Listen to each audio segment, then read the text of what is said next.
গ্রামগঞ্জের বৃষ্টির মৌসুম বলতে আমরা সবার প্রথম যা বুঝি তা হলো ঝুমঝুম বৃষ্টি। খানিক বাদে বাদে মেঘের গুড়ুম গুড়ুম আওয়াজ আর ঝলকানি।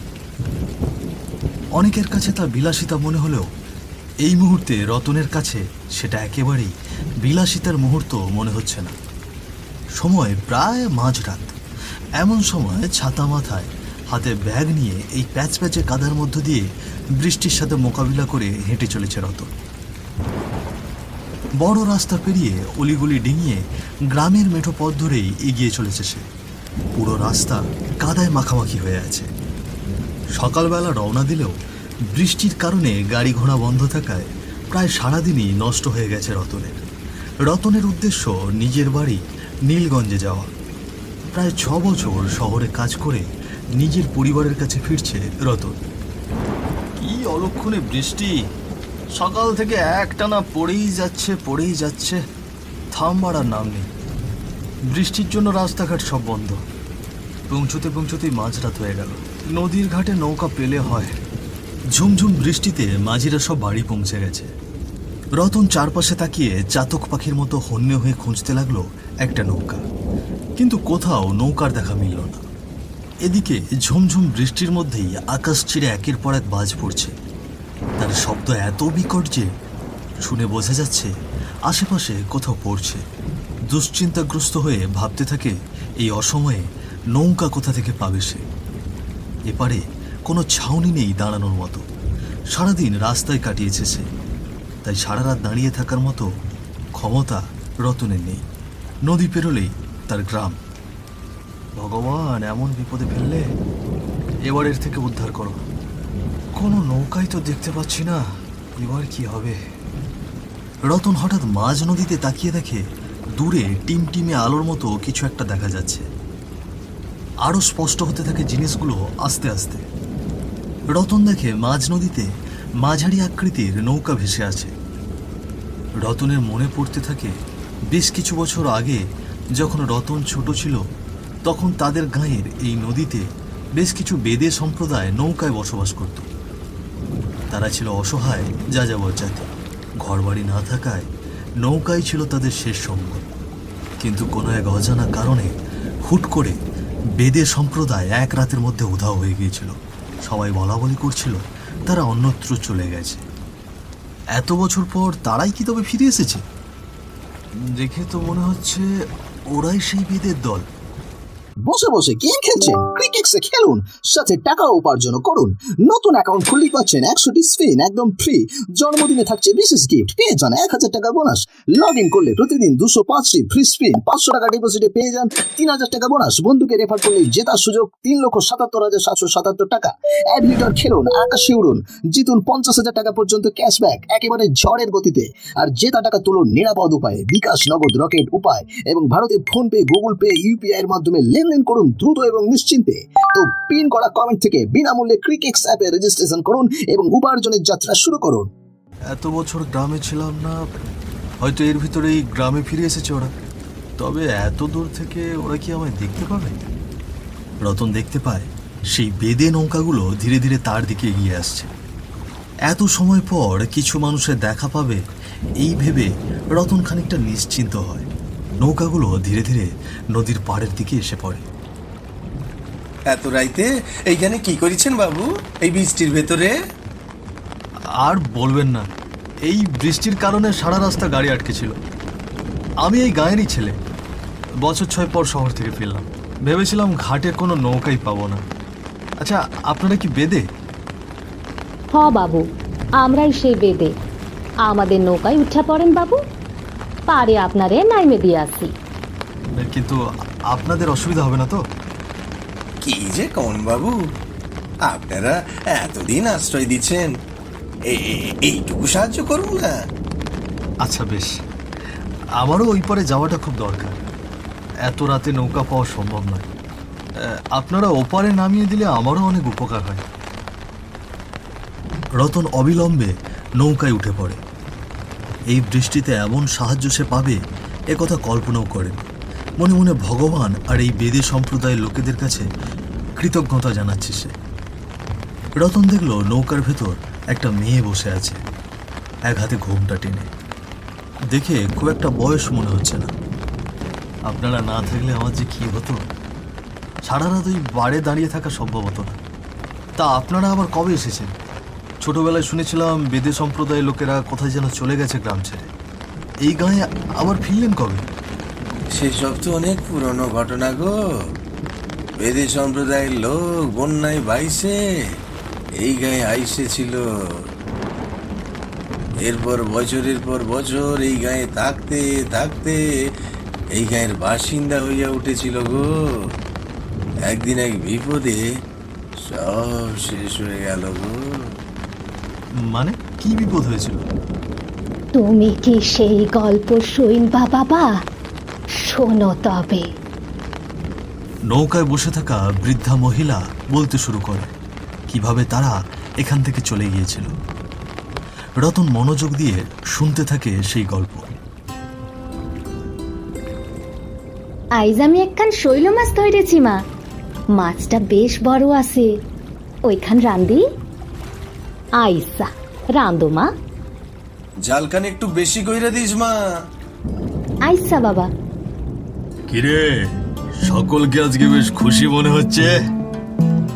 জমিদার বাবু, আপনি আমাগো এইখানে? আসতে পারি না বুঝি? পুরো গ্রামটাই তো আমার। হ্যাঁ কে জমিদার বাবু, তা তো বটে। তা এই আমাদের বেদে সম্প্রদায়ের কাছে কি মনে কইরে আইসলেন বাবু? এসেছিলাম তো পাকা কথা বলতে। আমার চেলারা বললো এখানে নাকি অনেক সুন্দরী একজন থাকে, তার জন্যই তো আসলাম। সুন্দরী? আপনি কি আমার মেয়ের জন্য সম্বন্ধ আইনেছেন বাবু? তোর মেয়ে? বেশ, দেখি তাকে। মায়া, দেখ দেখ, জমিদার বাবু তোর জন্য সম্বন্ধ আইনেছে। একটিবার বাইরে এসে দেখ মা। শেষ পর্যন্ত আমার মেয়েটার একখানা গতি হবে গো। তাও আবার জমিদার বাবুর দয়ায়। ও মা, মা বাইরে আয় মা। আরে বাহ, আমার গায়ে এত সুন্দরী থাকে। এই, তোরা আমাকে আগে বলিসনি কেন? তাহলে তো আগেই নিয়ে যেতাম। হ্যাঁ? তা জমিদার বাবু, আপনি কায়ের জন্য সম্বন্ধ আইনেছেন? আপনার ছেলে নাকি পরিবারের অন্য কেউ? আর বিয়ের আগে পাত্রকে যদি আমরা একবার দেখতে পেতাম, না মানে ওই আপনি যদি অনুমতি দেন আর কি। কি তখন থেকে বিয়ে বিয়ে করছিস? আমার কোনো ছেলে নেই।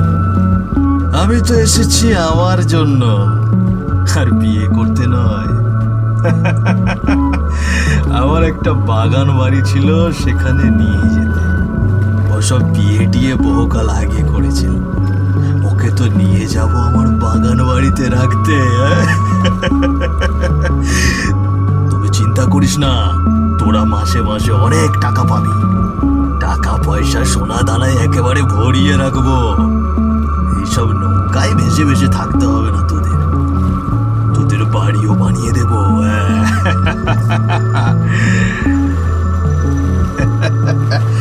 শুধু তোদের মেয়েটাকে আমার কাছে পাঠিয়ে দিতে হবে। এসব কথা শুনে যেন আকাশ ভেঙে পড়ল মায়ার পরিবারের ওপর। জমিদারের পরিবারে তাদের মেয়ের সম্বন্ধ হচ্ছে এটা ভেবে তারা এত সময় ভীষণ খুশি ছিল, কিন্তু এরপর যা শুনল তার জন্য মোটেই প্রস্তুত ছিল না। এরপর জমিদার কিছু বলার আগেই মায়ার বাবা বলে উঠল, আপনি এক্ষুনি এখান থেকে চলে যান বাবু। আপনি যে এত খারাপ একখান প্রস্তাব লইয়া আইবেন শুনলে আপনাকে এইখানে আসতেই দিতাম না। আগেই দূর দূর করে তাড়াই দিতাম। আমার মাইয়ারে আমি সারা জীবন নিজের কাছে বসাইয়া বসাইয়া খাওয়াবো, তাও তাও আপনার মতো দুশ্চরিত্র লম্পটরে দিব না। কে এত বড় সাহস? কার সামনে দাঁড়িয়ে কথা বলছিস তুই? কি ভুলে গেছিস? আমি যদি তোদেরকে দয়া করে এখানে থাকতে না দিতাম তবে তোরা থাকতে পারতিস। সেই ভয় আমাকে নাই জমিদার বাবু। আমরা নদীতে ভাসা মানুষ, এক জায়গায় ঠাঁই না হইলে ভাসতে ভাসতে আরেক জায়গায় চইলা যামু। আর এইখানে আপনি আমাগরে থাকতে দেন নাই। আপনার বাপ বহুত ভালা মানুষ ছিল, তিনি আমাগো পূর্বপুরুষে এখানে থাকতে দিছিল। বছরের পর বছর আমরা এইখানেই থাকি। দরকারে এখন এখান হইতে চইলা যামু, কিন্তু আপনি যান কইতাছি জমিদার বাবু, আপনি যান এইখান থাইকা। ঠিক আছে, তোদের আমি দেখে নেব। দিনের বেলা চলে গেলেও রাতের আধারে জমিদার আর তার চেলা আবারও ফেরত আসে নদীর পাড়ে। সেই সময় বেদেরা নিশ্চিন্তে ঘুমিয়েছিল তাদের নৌকায়। এমন সময় তারা নৌকার উপরে চারপাশে কেরোসিন তেল ঢেলে আগুন ধরিয়ে দেয়। দাউ দাউ করে জ্বলে ওঠে নৌকা দুটো। নৌকার ভেতরে থাকা কেউই বাইরে বেরিয়ে আসার সুযোগ পায়নি। তারা আগেই ভেতরে পুড়ে ছাই হয়ে গেল সবাই। আমাকে তাড়িয়ে দিয়েছিলি না, এবার গোটা পরিবার শুদ্ধ নিয়ে মর।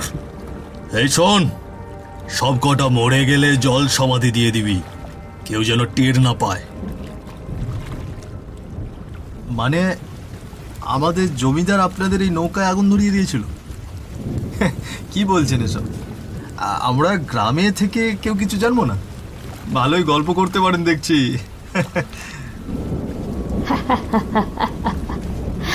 হ্যাঁ, গল্পই বটে। তা বাবু, আপনি বাইরে বসে আছেন কেন? ভেতরের দিকে গিয়ে বসেন। এখানে বেশি সময় থাকলে তো বৃষ্টিতে ভিজে যাবেন। আর একটু ভেতরে গিয়ে বসেন। রতন কথা মতো ভেতরে গিয়ে বসল। ভেতরে কোনো একটা মেয়ে ঘোমটা দিয়ে বসে আছে। দেখে মনে হচ্ছে খুব একটা বয়স নয়। মেয়েটার পেছনে সাদা কাপড়ে কিছু একটা ঢাকা। খুব সম্ভবত তাদের নৌকার কেউ ঘুমিয়ে আছে হয়তো। নৌকার বাইরেটা ঠান্ডা হলেও ভেতরের দিকটা কেমন ভ্যাবসা গরম। মেয়েটাকে দেখে রতন বলে উঠল, যদি কিছু মনে না করেন, আপনি এইভাবে ঘোমটা দিয়ে বসে আছেন কেন? ভিতরে কেমন একটা ভ্যাবসা গরম লাগছে না? আমি ঘুমটা খুললে আপনি সইতে পারবেন না বাবু। কি সইতে পারবো না কেন? আপনি কি বাঘ না ভাল্লুক? হ্যাঁ, দেখতে চান আমারে? তবে দেখেন।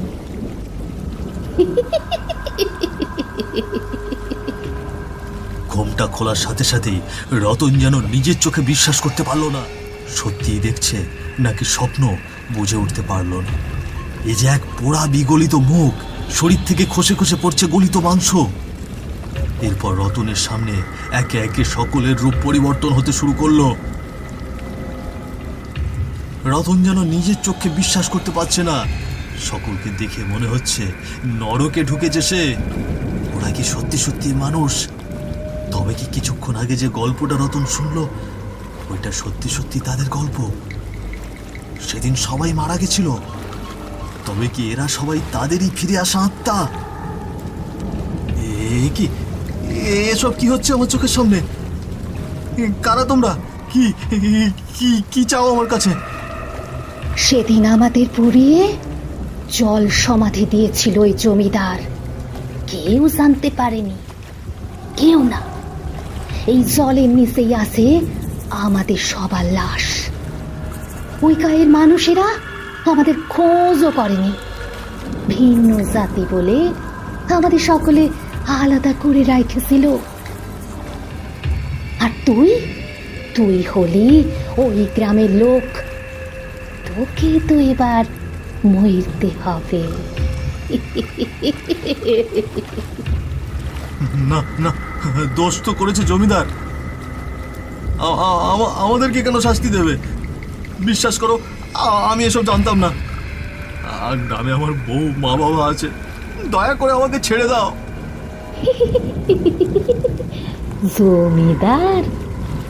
জমিদারকে তো আমরা রোজই শাস্তি দেই গো। রোজই শাস্তিতেই।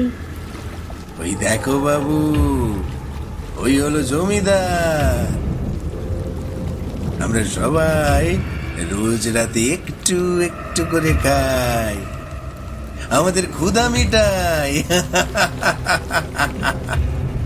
রতন দেখলো সত্যি সত্যি জমিদারের রাত খাওয়া লাশটা ওই সাদা কাপড়ে মোড়ানো ছিল, যেটাকে সে ঘুমন্ত মানুষ ভেবেছিল।